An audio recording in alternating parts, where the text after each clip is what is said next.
Victory media news కి స్వాగతం. బిల్టన్ల ముందుగా హెడ్లైన్స్ చూద్దాం.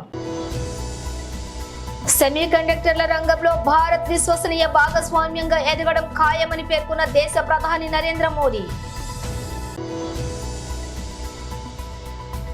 10 ఏళ్లలో ప్రజాస్వామ్యం విచ్ఛిన్నమైంది. అమెరికాలో రాహుల్ గాంధీ వ్యాఖ్యలు. ఏలేరు కాలువ ఆధునీకరణ బాధ్యత ఎన్డీఏ ప్రభుత్వానిదే. వరద బాధిత ప్రభావిత ప్రాంతాల్లో సీఎం చంద్రబాబు. ఏపీలో ఇంత దుర్మార్గ పాలన ఎప్పుడూ చూడలేదు. మాజీ సీఎం వైసీపీ అధినేత జగన్. అక్రమ నిర్మాణాలను అట్టి పరిస్థితిలో వదిలిపెట్టేది లేదు. తెలంగాణ సీఎం రేవంత్ రెడ్డి స్పష్టీకరణ. ఇక డీటెయిల్స్ చూస్తే ప్రజాస్వామ్యం సాంకేతికత కలగలిసినటువంటి భారత్ మానవ సంక్షేమానికి భరోసా కల్పిస్తోందని, అదే సమయంలో భిన్న సెమీ కండక్టర్ల సరఫరా వ్యవస్థల్లో కూడా విశ్వసనీయ భాగస్వామిగా నిలిచే సత్తా దేశానికి ఉందని ప్రధానమంత్రి నరేంద్ర మోదీ పేర్కొన్నారు. ప్రభుత్వం స్థిరమైన భవిష్యత్తు అవసరాలకు అనుగుణమైనటువంటి విధానాన్ని అనుసరిస్తోందని స్పష్టం చేశారు. మంగళవారం తన నివాసంలో జరిగిన semi conductor chief executive round table సమావేశంలో ఆయన మాట్లాడారు. సీఈఓల ఆలోచనలు వారి యొక్క కంపెనీలను తీర్చిదిద్దడమే కాకుండా దేశ భవిష్యత్తుకు మార్గం చూపుతాయని మోదీ పేర్కొన్నారు. రానున్న కాలమంతా టెక్నాలజీతోనే నడుస్తుందని, డిజిటల్ కాలానికి సెమీ కండక్టర్ అనేది కనీస అవసరమని, భవిష్యత్తులో కనీస అవసరాలకు సెమీ కండక్టర్లు ఆలంబనగా నిలుస్తాయని అభిప్రాయపడ్డారు. उत्तर प्रदेश के मुख्यमंत्री योगी आदित्यनाथ जी, केंद्रीय मंत्रिमंडल के मेरे सहयोगी अश्विनी वैष्णव, Jitendra Prasad, global semiconductor industry से जुड़े सभी दिग्गज, एजुकेशन, रिसर्च और इनोवेशन वर्ल्ड से जुड़े सभी साथी, अन्य अतिथिगण, देवी और सज्जनों, आप सबका नमस्कार। मैं सेमी से जुड़े सभी साथियों का विशेष रूप से अभिनंदन करता हूं। भारत दुनिया का 8वां देश है जहां ग्लोबल सेमीकंडक्टर इंडस्ट्री से जुड़ा ये भव्य आयोजन हो रहा है और मैं कह सकता हूं कि this is the right time to be in India.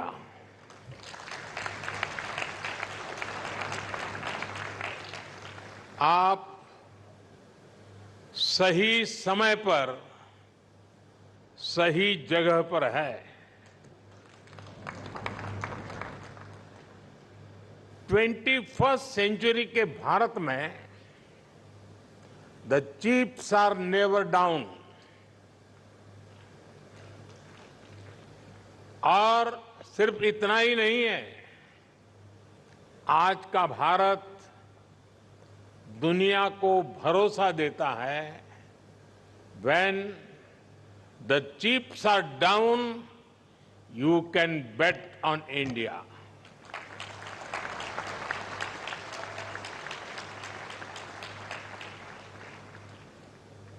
Friends, semiconductor की दुनिया से जुड़े आप लोगों का नाता ప్రస్తుతం అమెరికా పర్యటనలోని ఉన్నటువంటి రాహుల్ గాంధీ భాజపా విధానాలను దుయ్యబట్టారు. గత 10 ఏళ్లలో భారత్లో ప్రజాస్వామ్యం విచ్ఛిన్నమైందని, కానీ ప్రస్తుతం నిలదొక్కునే ప్రయత్నాలు జరుగుతున్నాయని తెలిపారు. వాషింగ్టన్ డీసీలోని నేషనల్ ప్రెస్ క్లబ్లో ఆయన మాట్లాడుతూ ఈ వ్యాఖ్యలు చేశారు. ప్రజాస్వామ్యం మనుగడ కోసం ప్రయత్నాలు జరుగుతున్నప్పటికీ దానిని పడగొడుతున్నారు. మహారాష్ట్ర ప్రభుత్వాన్ని మా నుంచి దూరం చేశారు. అదంతా నా కళ్ళ ముందే జరిగింది అని రాహుల్ అన్నారు. Transformation. A journey? A journey. I think politics in India changed very dramatically in 2014. We entered a phase of politics that we haven't seen in India before. Aggressive, attacking the foundations of our democratic structure. And so it's a tough fight. It's been a good fight. And personally, of course, it has changed me. I wouldn't have ever imagined, before 2014, if you had come to me and said, look, you walk across from Kanyakumari to Kashmir, I would have just laughed at you. And I would have said, that's ridiculous. Mm-hmm. But that was the only way left for the opposition in our country. Media was suppressed, institutions were controlled, agencies were attacking the opposition, governments were being overthrown, and we found that literally the only way was to go directly to the people of India. Okay. And that certainly changed me in fundamental ways. Right. So you've done two marches across India. One was the Bharat Jodo Yatra, and the other one was the Nyaya Yatra? So No, one march. One march. Yeah. Okay. But One was on foot. one was on foot. And the other was by car. So one went from South India all the way to Kashmir. Mm-hmm. That was by foot. That was 4,000 kilometers. And the other one was from Manipur, which, as you know, is burning, to Maharashtra. Right. You've already sort of answered this, but I still want to ask, what inspired you to take these journeys? Well, I mean, Yeleru కాలువను ఆధునీకరణ చేసే బాధ్యత NDA ప్రభుత్వం తీసుకుంటుందని ముఖ్యమంత్రి నారా చంద్రబాబు నాయుడు అన్నారు. కాకినాడ జిల్లాలోని వరద ప్రభావిత ప్రాంతాల్లో ఆయన పర్యటించారు. అనంతరం కీర్లంపూడి మండలం రాజుపాలెంలోని నిర్వహించిన సభలో మాట్లాడారు. గత ప్రభుత్వం నిర్లక్ష్యం కారణంగానే ప్రజలకు కష్టాలు వచ్చాయని, ప్రాజెక్టుల నిర్వహణ సరిగ్గా చేయలేదని విమర్శించారు. ఏలేరు రిజర్వాయర్కు ఒకేసారి 47,000 క్యూసెక్ల వరద నీరు వచ్చిందని, దీంతో పలు ప్రాంతాలు నీట మునిగాయన్నారు. వరదల్లో దెబ్బతిన్న ఒక్కొక్క వాహనానికి 10,000 ఇస్తామని, ఈ నెల 17వ తేదీలోపు బాధితులకు పరిహారం అందిస్తామని సీఎం చంద్రబాబు తెలిపారు.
ఆహ్వానిస్తున్నాం. జిల్లా కలెక్టర్ శ్రీమతి కె వెట్రిసెల్వి గారిని, అదేవిధంగా శ్రీ దాత్రి రెడ్డి గారిని, ఎస్పీ ప్రతాప్ కిషోర్ గారిని కూడా వేదిక మీదకి ఆహ్వానిస్తున్నాం. ఐ రిక్వెస్ట్ డిస్ట్రిక్ట్ కలెక్టర్ శ్రీమతి వెట్రిసెల్వి గారిని లోపలికి పంపించాలండి దయచేసి. సారీ. ఏపీలో ఇంత దుర్మార్గ పాలన ఎన్నడూ చూడలేదంటూ సీఎం చంద్రబాబుపై వైసీపీ అధినేత మాజీ సీఎం జగన్మోహన్ రెడ్డి మండిపడ్డారు.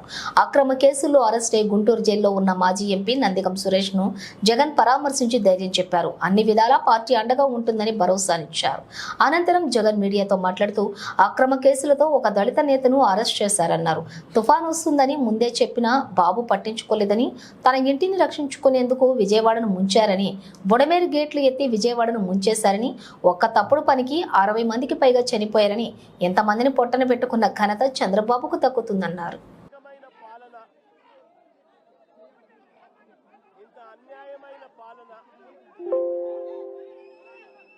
బహుశా ఆంధ్ర రాష్ట్ర చరిత్రలో ఎప్పుడూ కూడా జరిగి ఉండదేమో. నేను అడుగుతా ఉన్నా, ఒకసారి ఆలోచన చేయమని చెప్పి. అసలు ఈరోజు ఒక దళిత మాజీ పార్లమెంటు సభ్యుడు సురేష్ తనను ఏ రోజు అరెస్ట్ చేశారు? ఇదే మనిషి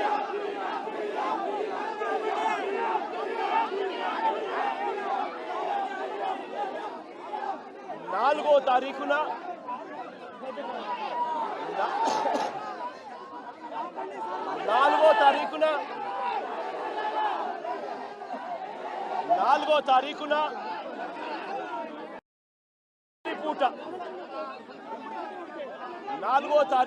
రాత్రి పూట హైదరాబాద్కు వెళ్ళి సురేష్ను ఒక దళితుడిని, సురేష్ను ఒక ఎక్స్ ఎంపీని అరెస్ట్ చేశారు. నేను అడుగుతా ఉన్న, రాష్ట్రమంతా కూడా వర్షాలతో అతలాకుతలం అవుతా ఉన్న పరిస్థితులు. విజయవాడలో చంద్రబాబు నాయుడు గారి వ్యవహార శైలి వల్ల దాదాపుగా 60 మంది పైచీలకు మనుషులు చనిపోయిన పరిస్థితుల మధ్య చంద్రబాబు నాయుడు గారి ప్రభుత్వం పూర్తిగా కూడా చంద్రబాబు నాయుడు గారి గవర్నమెంట్ అన్ని రకాలుగా ఫెయిల్ అయి మొట్టమొదటిసారిగా 60 మందికి పైగా చనిపోయిన పరిస్థితుల మధ్య విజయవాడ అంతా అతలాకుతలం అవుతా ఉంటే టాపిక్ డైవర్ట్ చేసేందుకు ఒక దళిత ఎంపీని 4వ తారీఖు రాత్రిని అరెస్ట్ చేస్తారు. విజయవాడ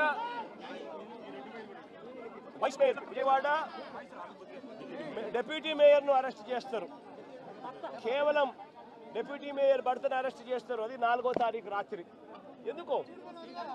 ఎందుకంటే ఇక్కడ చంద్రబాబు నాయుడు గారు పూర్తిగా ఫెయిల్ అయిపోయిన పరిస్థితుల్లో, 60 మంది చనిపోయిన పరిస్థితుల్లో చంద్రబాబు నాయుడు గారి గవర్నెన్స్ ఫెయిలియర్ను దారి మళ్లించేందుకు, డైవర్ట్ చేసేందుకు అరెస్ట్ చేస్తారు. అసలు ఈ కేసుకు సంబంధించి పూర్వాపరాలు చూస్తే, ఈ కేసుకు సంబంధించి 3 సంవత్సరాల పైచిలకు 3-4 సంవత్సరాల కిందట జరిగిన ఈ కార్యక్రమం, ఈ ఘటన 2021 అంటే దాదాపుగా 4-5 సంవత్సరాల కిందట జరిగిన ఘటన. విపత్తుల సమయంలో అందరూ సహాయం చేస్తుంటే వైసీపీ నేతలు మాత్రం రాజకీయాలు చేస్తున్నారని ఏపీ రవాణా శాఖ మంత్రి రాంప్రసాద్ రెడ్డి ఎద్దేవా చేశారు. ప్రకాశం బ్యారేజీని పడవలతో కూల్చేయాలని కుట్ర పన్నారని ఆరోపించారు. మంగళగిరిలోని బుధవారం ఎన్టీఆర్ భవన్లో నిర్వహించిన మీడియా సమావేశంలో ఆయన మాట్లాడారు. ప్రజలు కష్టాల్లో ఉంటే జగన్కు రాజకీయాలు కావాల్సి వచ్చిందా అంటూ ప్రశ్నించారు. స్వాతంత్ర్య సమరయోధుడు జైల్లో ఉన్నట్లు మాజీ ఎంపీ నందిగం సురేష్ ను పరామర్శించారన్నారు. గత 10 రోజులుగా సీఎం చంద్రబాబు విజయవాడలోనే ఉంటూ అధికారులను ఎప్పటికప్పుడు అప్రమత్తం చేశారని, బెంగళూరు ప్యాలెస్ లో కూర్చొని జగన్ ప్రజల కష్టాలేం తెలుస్తాయన్నారు. జగన్ కు ఎందరో మహానుభావుల యొక్క త్యాగ ఫలితమే 1957 సంవత్సరంలో కృష్ణానదిపై ప్రకాశం బ్యారేజ్ను నిర్మించడం జరిగింది. ఈ రోజుటికి ప్రకాశం బ్యారేజ్ అంటే కృష్ణా గుంటూరు జిల్లా వాసులకు ఒక జీవనాడి లాంటిది. ఎందుకంటే దానివల్ల సుమారు 20 లక్షల ఎకరాల భూములకు నీరందిస్తున్నాం, లక్షలాది మందికి తాగునీరు కూడా ఇస్తున్నామంటే అది కేవలం ప్రకాశం బ్యారేజ్ వల్లే. ఈరోజు వర్షాలతో ప్రకాశం బ్యారేజ్ పూర్తిగా నిండిపోతే ఆ బ్యారేజ్నే నామరూపాలు లేకుండా చేయాలని కుట్ర పందింది ఎవరో మీ అందరికీ తెలియజేస్తున్నాం. ముఖ్యంగా జగన్మోహన్ రెడ్డి అనే వ్యక్తి ప్రభుత్వాన్ని కోల్పోయిన తర్వాత, ప్రతిపక్షం లేక ఉన్న తర్వాత ఇలాంటి ఎన్నో దుర్మార్గమైన చర్యలకు ఆయన యొక్క నాయకులైతేనే పాల్పడుతున్నారంటే దాంట్లో ఏ విధమైన అతిశయోక్తి లేదు. ఎందుకంటే దానికి ఉదాహరణే మొన్న 10 రోజుల ముందు జరిగిన విషయాలన్నీ మీ దృష్టికి తీసుకొని పోతున్నా. ముఖ్యంగా ఆ రోజు సెప్టెంబర్ 2వ తారీఖున భారీ వర్షాల వల్ల ప్రకాశం బ్యారేజ్ నిండడం జరిగింది.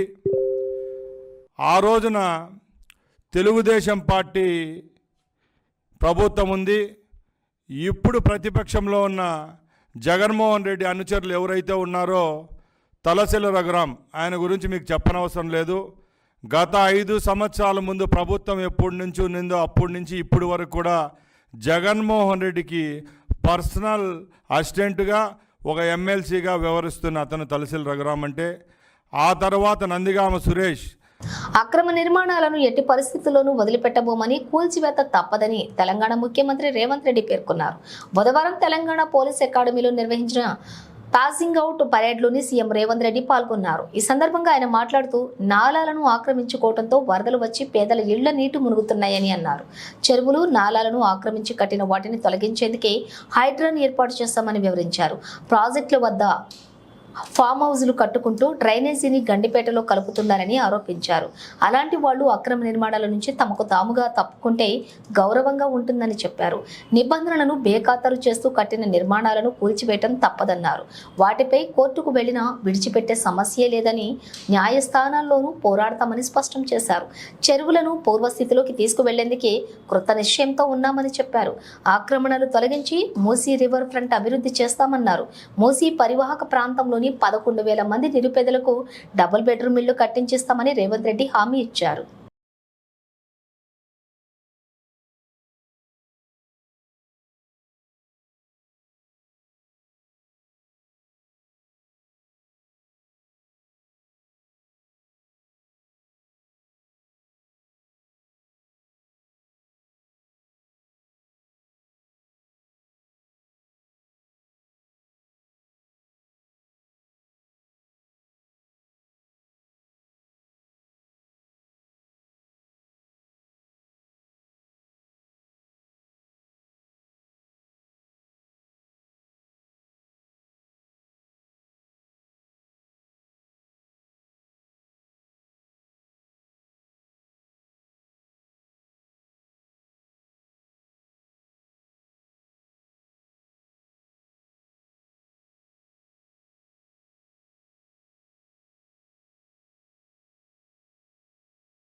రైల్వే ప్రయాణికులు పలు సందర్భాల్లో కోల్పోయినటువంటి సుమారుగా 108 ఫోన్లను సదర్ బాధితులకు అందజేయడం జరుగుతుందని railway DSP B Mohan Rao తెలిపారు. బుధవారం ఉదయం విశాఖపట్నం రైల్వే స్టేషన్ నుండి రైల్వే పోలీస్ కార్యాలయం ఏర్పాటు చేసిన మీడియా సమావేశంలో ఆయన మాట్లాడుతూ ఇప్పటి వరకు సుమారుగా 350 ఫిర్యాదులు వివిధ కారణాల వల్ల మొబైళ్లు, వాటిల్లో ఇప్పటికే గతంలో 68 ఫోన్లు బాధితులకు అందించడం జరిగిందని, మరో 108 ఫోన్లు మొత్తం కలుపుకొని 176 ఫోన్లు ఈ రోజు వరకు బాధితులకు అందించామని ఆయన అన్నారు.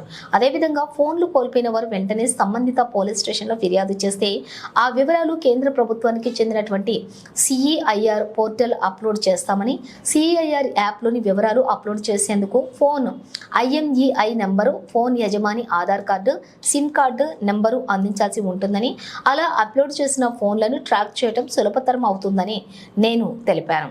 కొన్ని సందర్భాల్లో ఫోన్లు డిస్మాంటిల్ చేసి విడిభాగాలుగా విక్రయించడం జరుగుతుందని, అటువంటి ఫోన్లు కనుక్కోవటం తీవ్ర కష్టతరం అవుతుందని ఆయన అన్నారు. రైల్లో ప్రయాణించే వారు ప్రధానంగా ఛార్జింగ్ పెట్టి మర్చిపోవటం లేదా బెడ్రోల్ కింద పెట్టి మర్చిపోవటం, స్టేషన్లో ఛార్జింగ్ పెట్టి మర్చిపోవటం, కిటికీ వద్ద ఫోన్ మాట్లాడుతూ ఉండగా దొంగతనాలకు గురి కావటం మూలంగా అధికంగా మొబైల్లో కోల్పోతున్నారని తెలిపారు. ఈ సందర్భంగానే బాధితురాలు స్రవంతి మాట్లాడుతూ పోలీసులు పోయిన ఫోన్లను తిరిగి అందించడంతో ఆనందం వ్యక్తం చేస్తూ పోలీసులకు ప్రత్యేక కృతజ్ఞతలు తెలిపింది. చాలామంది ప్రయాణికులు ప్రయాణం చేస్తుండి అప్రమత్తంగా లేకపోవడం వల్ల తమ సెల్ ఫోన్లు పోగొట్టుకుంటున్నారు. అవి తీసుకునే వాళ్ళు వేరే దగ్గర అమ్ముతున్నారు. అమ్మేస్తుంటే వాళ్ళు సెల్ ఫోన్ పోయిన వాళ్ళు వెంటనే మన స్టేషన్కి ఎక్కడ పోతే అక్కడ రైల్వే పోలీసునికి వచ్చి లేదా లా అండ్ ఆర్డర్లో పోతే అక్కడ వాళ్ళకైనా ఒక బస్సులో పోయింది అనుకోండి, లా అండ్ ఆర్డర్ కూడా ఇవ్వచ్చును. ఇస్తే అందరూ యూజ్ చేసే ఒక యాప్ ఉంది, CEIR అని, సెంట్రల్ ఎక్విప్మెంట్ ఐడెంటిటీ రిజిస్టర్ అని ఒక యాప్ ఉంది, సెంట్రల్ గవర్నమెంట్ యాప్. అది అందులో మేము అప్లోడ్ చేస్తాము. అది మీరు కూడా చేసుకోవచ్చు. కాకపోతే FIR నెంబరు లేదా item number, police report number అడుగుతుంది. అది మీకు ఉండదు కాబట్టి మీరు స్టేషన్లో రిపోర్ట్ చేస్తే మీకు ఈజీ. దానికి IME నెంబర్ ఉండాలి, సెల్ ఫోన్ నెంబర్ ఉండాలి, అలాగే ఆధార్ కార్డు ఉండాలి, అలాగే FIR నెంబర్ కానీ పోలీస్ స్టేషన్ రిపోర్ట్ కానీ నెంబర్ ఉండాలి. ఆ 4 అడుగుతుంది. మిగతా 3 మీద లభ్యంగా ఉంటాయి. మీరు అప్లోడ్ చేస్తే 4 ఇది అడగదు. ఇది విశాఖ దక్షిణ నియోజకవర్గం టీడీపీ సీనియర్ నాయకులు 35వ వార్డు కార్పొరేటర్ వెల్లూరి భాస్కర్ రావు జన్మదిన వేడుకలు బుధవారం స్థానిక నాయకుడు గుజ్జు సురేష్ ఆధ్వర్యంలో గాజుల వీధిలోని ఘనంగా నిర్వహించారు. ఈ సందర్భంగా దివ్యాంగులకు రేషన్ కిట్లు పంపిణీ చేశారు. ఈ కార్యక్రమానికి ముఖ్య అతిథిగా టీడీపీ నాయకులు సీతంరాజు, సుధాకర్ ఆధ్వర్యంలో ముఖ్య నాయకులు, కార్యకర్తల మధ్య భారీ కేక్ కట్ చేశారు. ఈ సందర్భంగా వెల్లూరి భాస్కర్ రావు మాట్లాడుతూ స్వచ్ఛందంగా పార్టీ నాయకులు విచ్చేసి నా జన్మదిన వేడుకలు జరపడం చాలా ఆనందంగా ఉందన్నారు. అటు రాజకీయం, ఇటు వ్యాపారంలో నా అభివృద్ధికి కృషి చేసిన ప్రజలందరికీ ప్రత్యేక ధన్యవాదములు తెలిపారు. రాబోయే రోజుల్లో వీరందరి రుణం తీర్చుకునేందుకు తన వంతుగా బాధ్యతగా పనిచేస్తానన్నారు. ఈ సందర్భంగా అన్నదాన కార్యక్రమాన్ని నిర్వహించారు. ఈ కార్యక్రమంలోని వార్డులోని టీడీపీ నాయకులతో పాటుగా కార్యకర్తలు, అభిమానులు అధిక సంఖ్యలో పాల్గొన్నారు.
అనే మాఫియాలో నాలాంటి అంటే బీసీలని, వెనకబడిన తరగతుల్ని, రాబోయే యువతని ఎటువంటి నిస్వార్థంగా అంటే ఎటువంటి స్వార్థం లేకుండా నేషనల్ హ్యూమన్ రైట్స్ ఆధ్వర్యంలోని విశాఖలోని అరిలోవలోని సంస్థ కార్యాలయంలో ఉత్తరాంధ్ర రీజనల్ ఇన్ఛార్జి కనకదుర్గ లక్ష్మి సమక్షంలో అనాథ పిల్లలకు 1 నెలకు సరిపడా రేషన్ను, సరుకులను పంపిణీ చేశారు.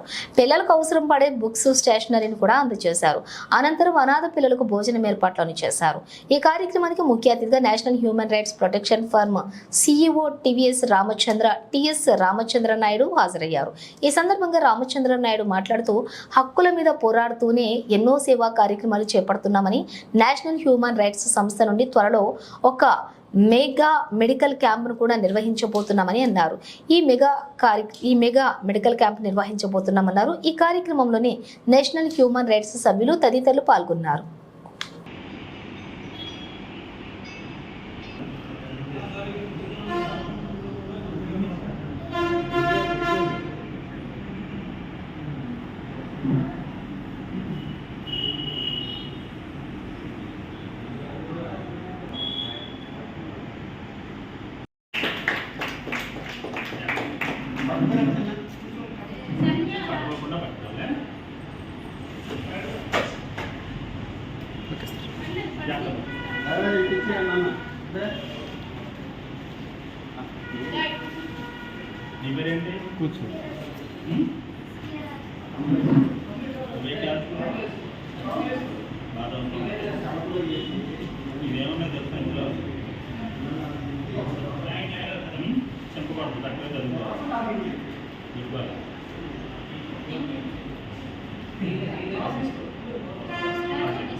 విశాఖ దక్షిణ నియోజకవర్గం టీడీపీ సీనియర్ నాయకులు 35వ వార్డు కార్పొరేటర్ విల్లూరి భాస్కర్ రావు జన్మదిన వేడుకలు బుధవారం స్థానిక జనతా బజార్ షాపింగ్ కాంప్లెక్స్ వ్యాపారుల ప్రతినిధి జహంగీర్ ఆధ్వర్యంలో ఘనంగా నిర్వహించారు.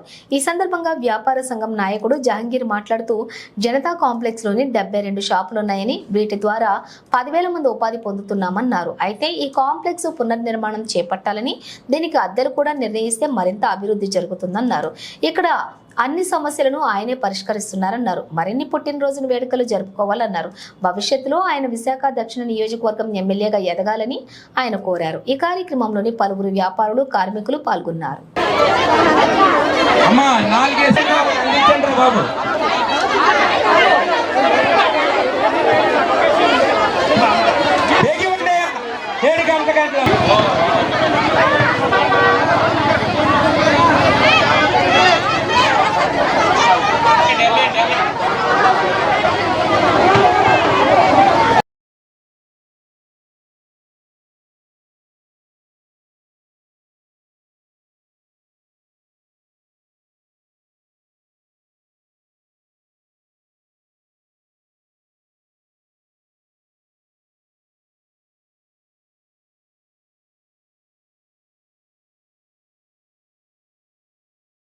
ఐదో వార్డు కార్పొరేటర్ అయినటువంటి వెల్లూరి భాస్కర్ రావు ఈ 3.5 సంవత్సరాలు అయింది ఆయన కార్పొరేటర్ అయ్యి.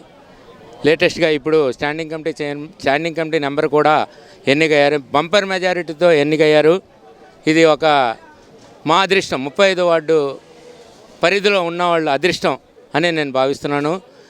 ఇది ప్రతి సంవత్సరం చేసుకొని వస్తున్నాం. ఇది 4వ సంవత్సరం మనం భాస్కర్ బర్త్డే చేస్తాం. దేవుడి దయ వల్ల నాకు ఇంకా బతికి ఉంచితే ఎన్ని బర్త్డేలైనా. బులెటిన్ ముగించే ముందు హెడ్లైన్స్ మరోసారి. సెమీ కండక్టర్ల రంగంలో భారత్ విశ్వసనీయ భాగస్వామ్యంగా ఎదగడం ఖాయమని పేర్కొన్న దేశ ప్రధాని నరేంద్ర మోడీ. 10 ఏళ్లలో ప్రజాస్వామ్యం విచ్ఛిన్నమైంది. అమెరికాలో రాహుల్ గాంధీ వ్యాఖ్యలు. ఏలేరు కాలువ ఆధునీకరణ బాధ్యత ఎన్డీఏ ప్రభుత్వానిదే. వరద బాధిత ప్రభావిత ప్రాంతాల్లో సీఎం చంద్రబాబు. ఏపీలో ఇంత దుర్మార్గ పాలన ఎప్పుడూ చూడలేదు. మాజీ సీఎం వైసీపీ అధినేత జగన్. అక్రమ నిర్మాణాలను అట్టి పరిస్థితిలో వదిలిపెట్టేది లేదు. తెలంగాణ సీఎం రేవంత్ రెడ్డి స్పష్టీకరణ. ఇవి బులెటిన్ డీటెయిల్స్. చూస్తూనే ఉండండి విక్టరీ మీడియా న్యూస్.